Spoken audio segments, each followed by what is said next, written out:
Assalamualaikum warahmatullahi wabarakatuh. Ya, kembali lagi kawan-kawan. Kita kali ini ingin menunjukkan kembali nih, review kembali tentang kelengkeng rubilongan ataupun kelengkeng merah. Ini tetap kita rekomendasikan buat kita semuanya untuk menanam lengkeng merah. Namun di kali ini kita akan membahas tentang apa sih kelebihan sebenarnya dari kelengkeng merah kalau kita ingin menanamnya. Nah, ya, yang pertama kelengkeng merah itu eh, cukup ditanam dalam pot. Jadi pada diameter pot yang kecil sekalipun seperti 30 ataupun 40 cm, maka kelengkeng merah ini akan tetap berbuah ya. Kemudian yang kedua, apa kelebihan dari kelengkeng merah ini? Kelengkeng merah ini yang kedua memiliki warna yang cantik. Kita melihat dari batangnya yang berwarna merah, kemudian juga daunnya yang berwarna merah, dan bahkan di pucuk daripada tunas awalnya itu berwarna merah cerah. Nah, ini yang membuat banyak orang tertarik untuk menanam kelengkeng merah. Ini salah satu kelebihan. Kemudian yang ketiga buah yang dimiliki oleh kelengkeng merah ini memiliki ukuran yang cukup besar dan bisa dikategorikan besar apabila di jenis kelengkeng ini. Coba kita perhatikan.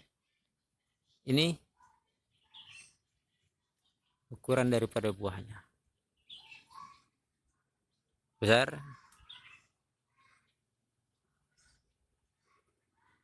Kita melihat dengan ukuran segini, kalau kelengkeng termasuk ukuran yang besar. Isi dalamnya tebal, kemudian lama-kelamaan biji yang dihasilkan pun akan semakin mengecil. Nah, ini jadi ada kelebihan sedikit kawan. Diinfokan buat kita nih, bagi kita yang menanam kelengkeng, maka jangan mengatakan bahwa biji daripada kelengkeng itu besar dan kulitnya atau dagingnya itu tipis. Itu biasa terjadi pada awal buah. Memang biasa pada kelengkeng, biasanya pada buah pertama, kedua, dan bahkan ketiga. Namun kalau udah beberapa kali berbuah, apalagi sudah ditambahkan dengan nutrisi yang lain untuk memperbesar ukuran buah, kemudian menebalkan daging buah seperti KNO3, ini termasuk eh, besar ya ukuran buahnya, kemudian tebal isinya, dan bijinya pun akan semakin mengecil. Nah, begitu. Kemudian yang keempat ini kelengkeng merah bersifat genjah. Kemarin kita sampaikan bahwa kelengkeng merah itu bersifat genjah. Apa sih yang dimaksud dengan genjah? Ini yang dikatakan dengan genjah yaitu ketika dia belum mematangkan buahnya, akan tetapi dia udah menghasilkan bunga yang lain. Seperti ini contohnya. Masih ada bunga yang menempel. Hmm. Dan di sebelah sana juga. Jadi dalam satu cabang dia menghasilkan buah yang sudah mau matang, sementara di cabang yang lain dia menghasilkan bunga. Itu yang dimaksud genjah. Tidak mengikut musim. Karena sebagian kelengkeng dilihat mengikuti musim ya. Bisa 2 kali dalam setahun.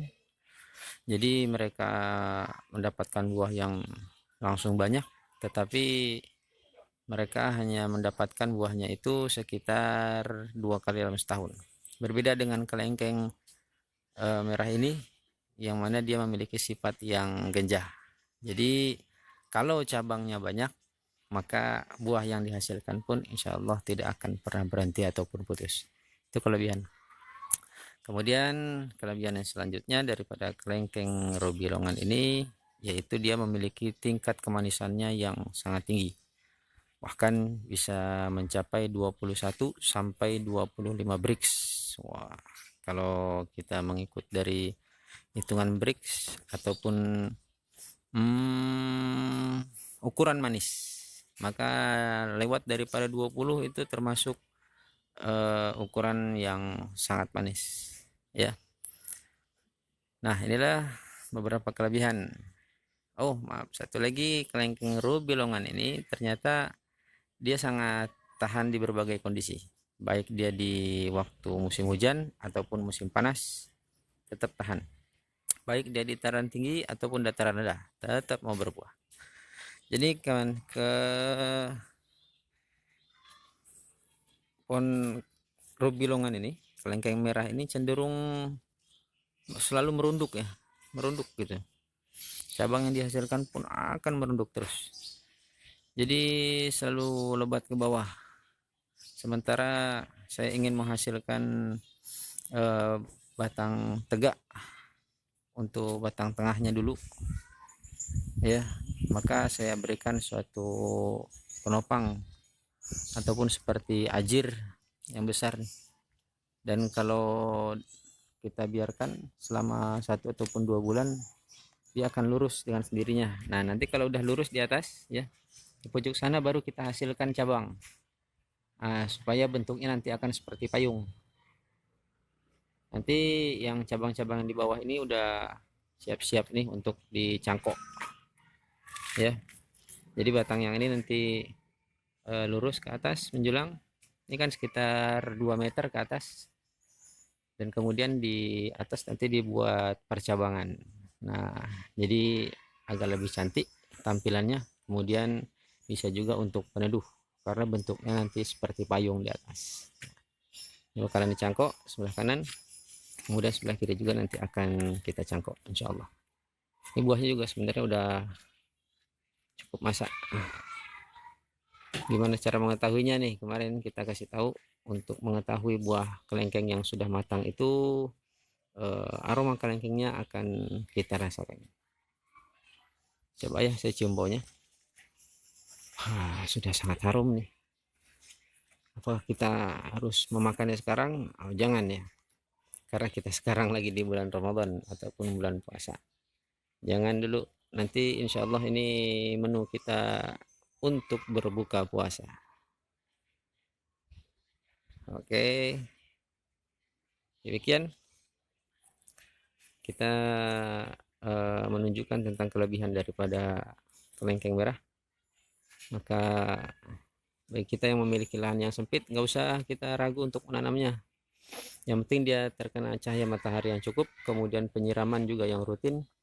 Sebenarnya tanpa pemupukan yang dominan pun dia akan tetap berbuah, tetapi tetap layak ya untuk memberikan pupuk kepada tanaman yang kita rawat.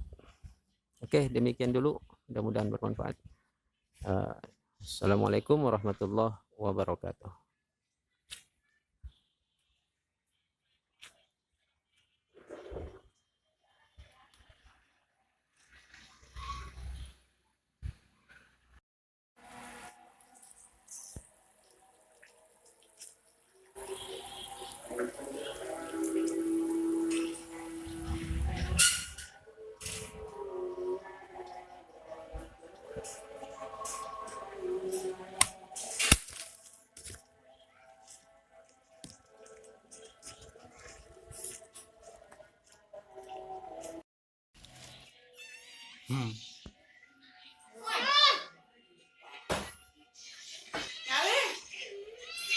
Siapa yang mau? Satu-satu, jangan berebut. Satu-satu yuk, Diawi. Weh. Langsung ambil 2. Mas, oke.